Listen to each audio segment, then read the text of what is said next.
Hello, Sparkly Beans. If you're new here, my name is Avery. I'm a writer and a change doula, and I help neurodivergent and nerdy humans to cultivate ease and self-trust and grow into our emerging future.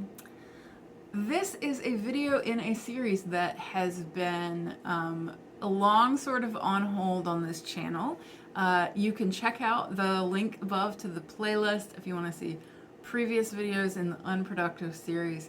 But if you haven't seen them before, just a quick FYI, this series is all about sort of the ways in which productivity culture does and doesn't support us, how we can organize our lives, prioritize, all that good stuff, but also question some of the assumptions of a generally white male capitalist run space.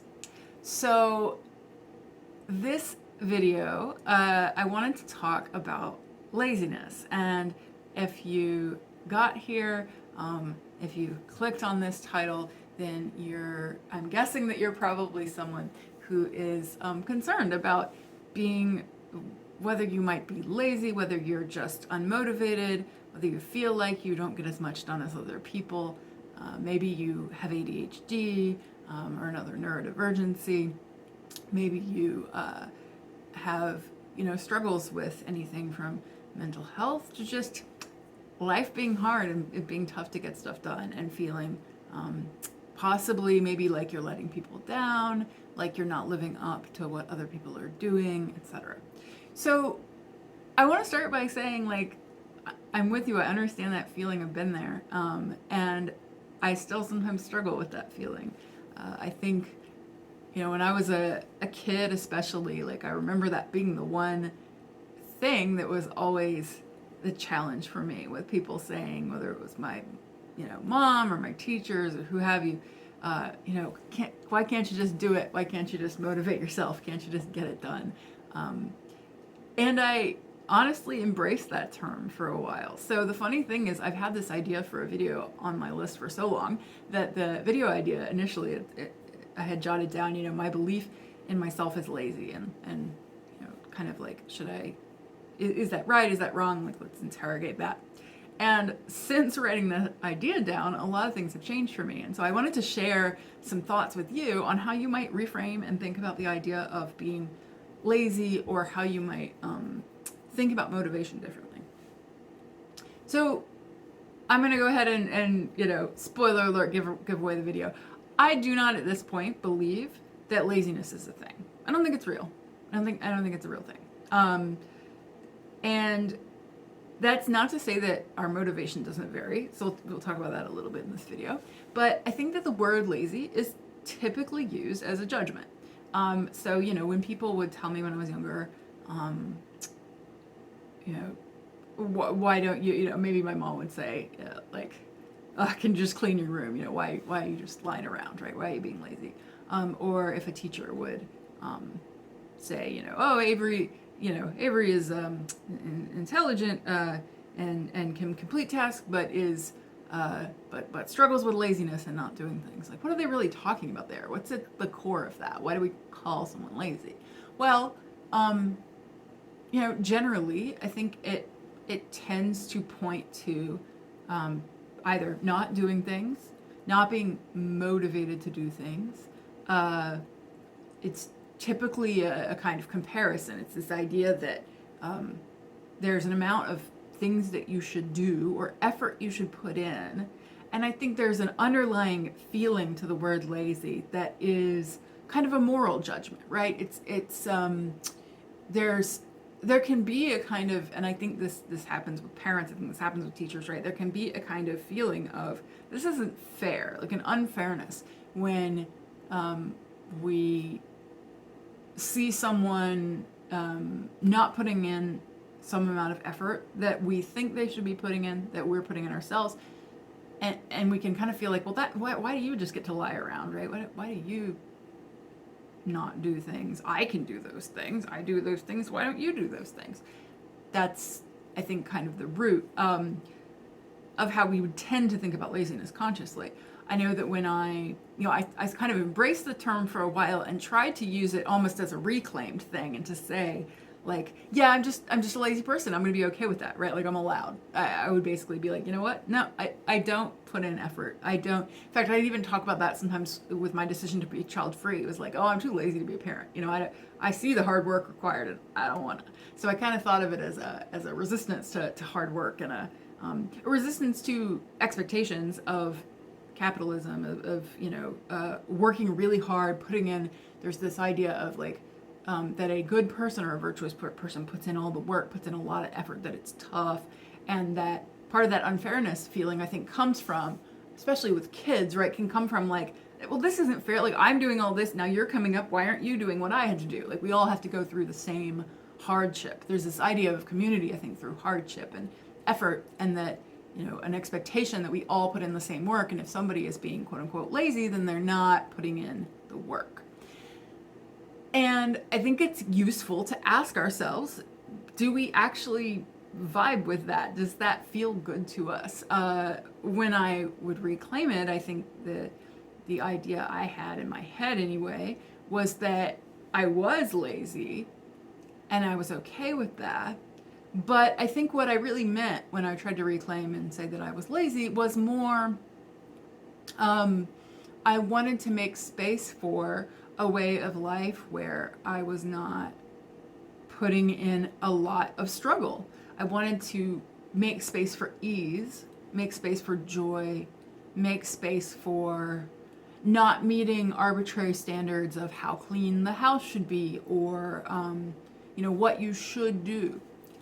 And that's something that I very much still continue to believe, right? Is that it's important to ask ourselves questions about what we should do. When I work with clients, I'm often kind of like, okay, like who told you? Why do you think, if you're prioritizing something, why? Like what's the purpose behind that? And so if this is you, you might ask yourself, what are the things that I don't do that make me feel lazy? And then what's behind that? Is it household chores, for example? Okay. What's the state of my house? What bothers me and doesn't bother me? What causes problems and doesn't cause problems? Am I lazy, or am I just not prioritizing in the same way as other people? Maybe it's that, let's say you're putting in a lot of work and a lot of effort on things that others don't see, or on like internal things. Maybe you're doing a lot of self-development and healing work, and you don't have time to you don't have energy or time or spoons to put in on things that are more visible. Is that bad? I would say no. And I brought this up with my dad the other day on a phone call. We were just like chatting, and he said something that was really interesting. We were asking him some questions about when he was younger and in school. And he said he wasn't very good at certain types of math. And I asked about, like how that felt. Like, did he feel, any sort of way about that? And he was like, well, yeah, I guess. Or I asked, did you think that it was your fault or what have you? And he's like, yeah, no, I figured I was, kind of lazy. And I just didn't work hard enough to understand.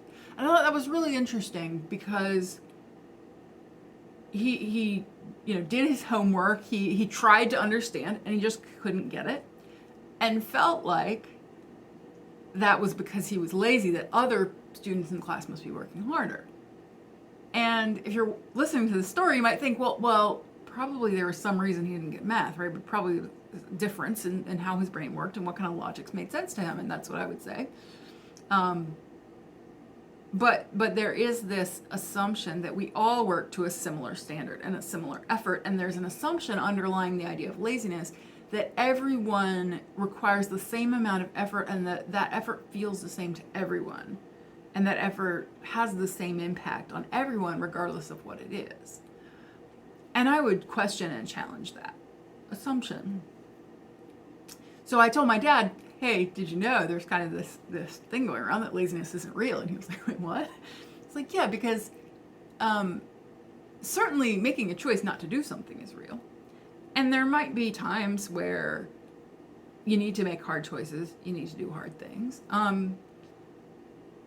But there's a reason behind that. So maybe it's that you do a certain kind of housework that is annoying to you, that you're putting in effort, because you share a space with some people, and there's some needs that y'all have around your space that unfortunately can't be met without some degree of effort or doing something that nobody really wants to do. So you divide it up, right? And so in that case, yeah, if you don't do your chore, it's frustrating, it's not honoring the agreement that you've made. But there's a difference, maybe you can see, between that and laziness. So if your housemate says, you know, why are you so lazy? Why are you not doing your chores? You might feel that way. Again, there's that underlying sort of feeling of you're not doing what I'm doing. But another way they could frame that is to say, you know, you're not doing your chores. I thought we agreed. It feels like you're not prioritizing a relationship. So that's rooted in something real that you want to, you know, work towards. And then if you were in this example to ask yourself, why am I not doing my chores? You know, what's behind it? There's a number of different possibilities. So when I saw myself as being sort of fundamentally lazy, a lot of that was based in the fact that it was really hard for me to motivate myself to do things that I don't like, to do hard things. And I learned as an adult that is rooted, for me at least, that difficulty in starting, that lack of motivation, is a very common trait with ADHD. There's also something called autistic inertia that I'm not totally sure whether I suffer from. Sometimes it's hard to tell when you have autism and ADHD, which is which. But I've heard that from a lot of other people who are ADHD or autistic and like just struggle to get moving, to get out of bed. You know, maybe you have to spend a lot of time like physically in bed, and you feel like, oh, why? I see everyone else getting up and motivating themselves. It may be that you have a particular challenge to the way your brain works, that motivating yourself is hard.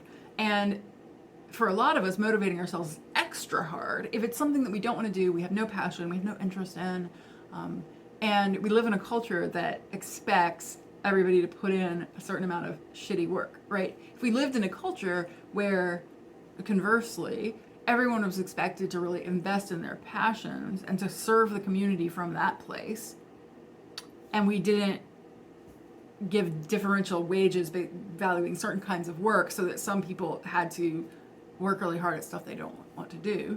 You know, if it was something where somebody said to you, you know, maybe let's say you're an artist, and somebody said, great, well, in order to participate in the society and to get your needs met, then we'd like you to make beautiful art all the time. It's not to say that you would never be stuck, that you would never have trouble getting out of bed, and one of the things about neurodivergence is that can be hard regardless of whether you're passionate about it. But I bet it would be a lot easier, and I bet you'd be a lot more likely to do your job if your job was something that you loved. And you might be more likely if you had support for your neurodivergence, or even better, if we live in a society where we say, you know, some people really struggle with this, and if you really struggle with this, that's okay, and we're not going to penalize you for it. There's nothing moral, in my view, there's nothing moral about doing work you don't like. It's really, you know, we have to make hard choices, and we have to divide things up, and we have to kind of live with the fact that we live in the world, and unfortunately, usually to earn an income, we do have to put in effort doing stuff we don't like. To maintain relationships, we might have to do things we don't like. But we don't have to blame ourselves for it being hard, for it being difficult to get up motivation. So if you're struggling with what you think of as laziness, that can be a useful reframe. One could just be to ask yourself, you know, what are the challenges that I have here? Are they related in any way to my mental health, to my cognitive function? Are there supports to put in place? And then what can I let go? What can I take off the list? Likely there's still going to be hard things you need to do. And so the hard things that you need to do that represent, for example, contributing to a relationship, you can try to think creatively about supports around that and how you might get it done. One possibility is, of course, if it is something in relationship or in team or at work, is trying to figure out, is there a different way to divvy things up? Is there another way to divide what we do between ourselves so that everyone is minimizing the stuff that feels really hard and really effortful for them?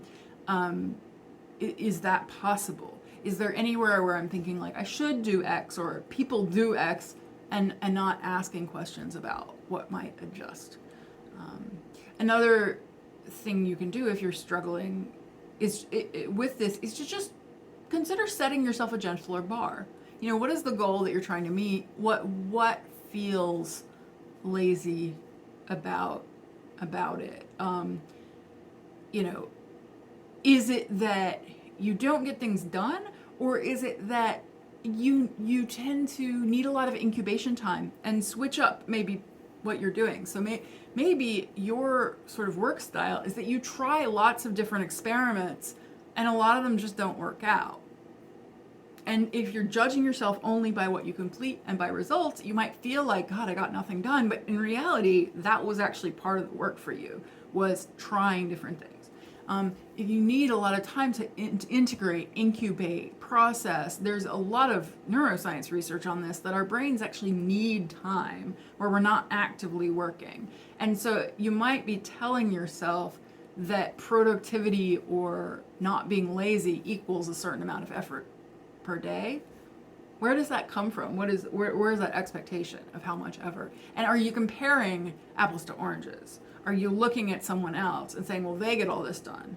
Well, do they enjoy those tasks more than you do? Do they maybe not have some of the challenges you do? Maybe they have more capacity in terms of energy, in terms of time, right? Two people are never the same. So one of those things is releasing comparison, and then the other is just, making space. Different people need different amounts of kind of unstructured time or rest time or play time where we can process what's kind of percolating in our minds. Especially we do a lot of knowledge work, a lot of work that involves our minds. We can be, specific about our abilities and our limitations and our capacity. So I found that I would be more likely to just not want to do anything and not, kind of fall into this, everything feels like effort, everything feels like work, when I wasn't giving myself the trust that if something was genuinely hard, I would give myself grace and be gentle with myself. So if I started to do something,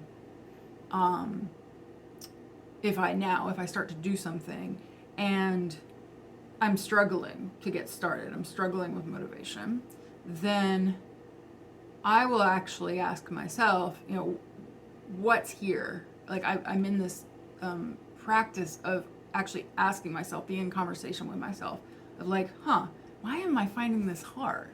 And if you ask that, and then you get used to sometimes the answer actually becomes, I shouldn't be doing this right now, then I think your body, your subconscious starts to trust you more that you will listen, and that if there is a problem, that you'll resolve it. And so if you believe like, if there's a real problem here, we'll resolve it, then I find I'm more likely to be open to doing stuff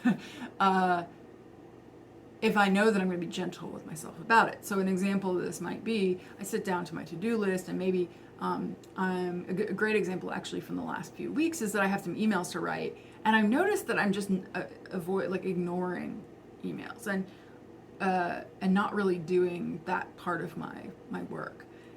And I might have in the past said like, Avery, just being lazy, you don't want to, it's easy, it takes 5 minutes to send an email, right? All of that is judgment. That's judgment talk. That's self-judging. That's the sort of capitalist inner voice saying that your value is what you produce. But, your value is that you meet other people's standards. So if I know that like a standard email time maybe is 48 hours and I don't meet that, I might think to myself like, you're not meeting that standard. But Who set that standard? Why is it the standard? Is that standard relevant to me or to my business? I don't know, maybe not. And then if I go another layer and ask myself, why am I resistant to this? Which I did. And I kind of thought, okay, like, is the email, am I worried about what the person says? Well, like maybe there's a little bit of that. When I actually, I thought about how does it feel when I'm actually sending an email? I'm like, well, it feels good to check it off the task. And typing it itself isn't that hard, but I realized, I was like, oh, there's something here where there's this sense of like the scariness of sending a message out there and how it will be received. And I often address that through either not doing it or through like really trying to like perfection the language. And when I realized, okay, that's here, that's showing up for me, there's this like fear around approval. But also I have evidence that when I send emails, generally they're well received. So I realized that was the support I could give myself, is that when I sit down to send emails, I can remind myself that that is very rare. I have had somebody respond to an email going, I cannot believe you said this, or why did you say this way? That gives me the little reminder that if I'm having some questioning about how people are going to receive it, that the evidence doesn't bear that out. But also, I could go, okay, I'm noticing that there is that little bit of fear, or that is that little bit of, in my case, I have rejection sensitive dysphoria, and I think that's part of this. There's this like rejection sensitive. There's also a habit that I built around not just immediately doing reach out type tasks, email type tasks. And there's some focus that's required. So now we're getting at like capacity. Okay, I know that I'm ADHD. I know that focus is a challenge for me. I know that I have rejection sensitive dysphoria. So I have this list of things that are kind of related to capacity. And so I can kind of, one, adjust my standards and say, try to send a couple emails a day. Don't try to send 10 at once. It's never going to work. And you're just going to feel like you're lazy or you're not getting it done. So fewer per day, maybe like more frequent, every day or twice a day, I'm going to do 2 emails.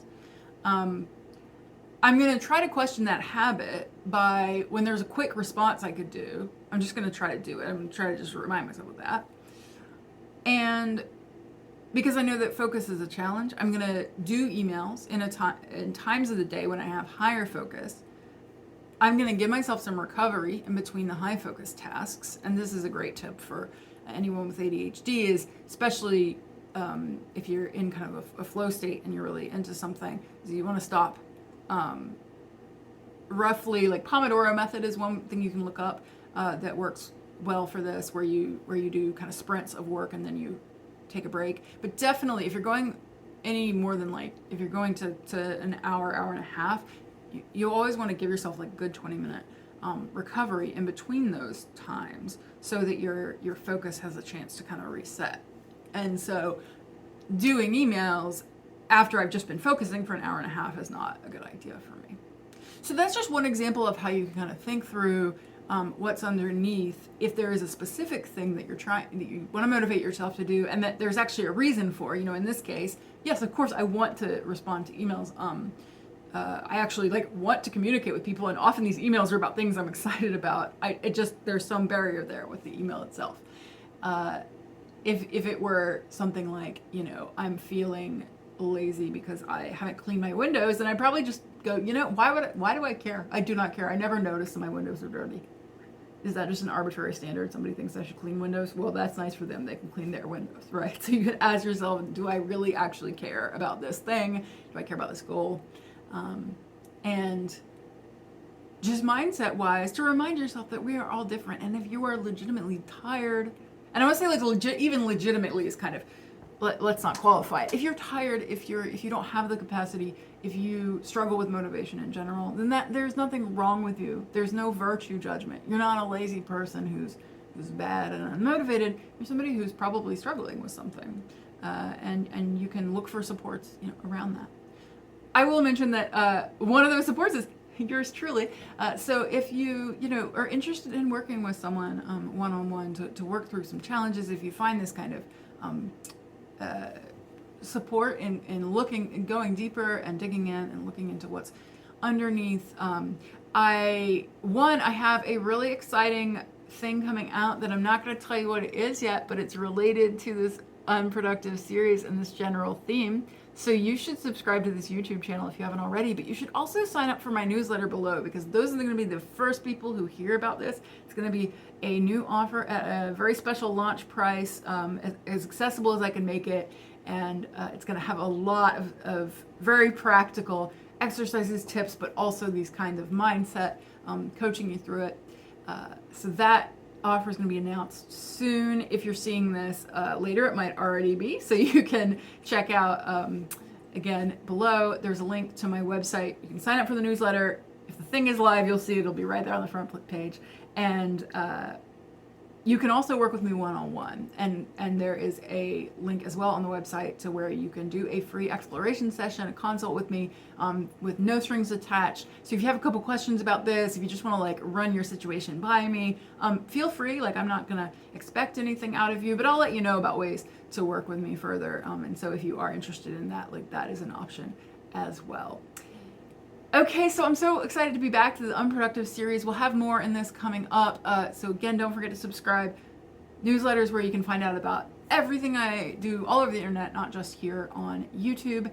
And I would love to see a comment from you. How does this hit you? Is lazy a term you use, you don't use? Are you questioning either before or after this video how you feel about it? What's your relationship to that term and to motivation? And if you have any questions about motivation, I'm happy to answer them down below. All right, my beautiful nerds, have a great day.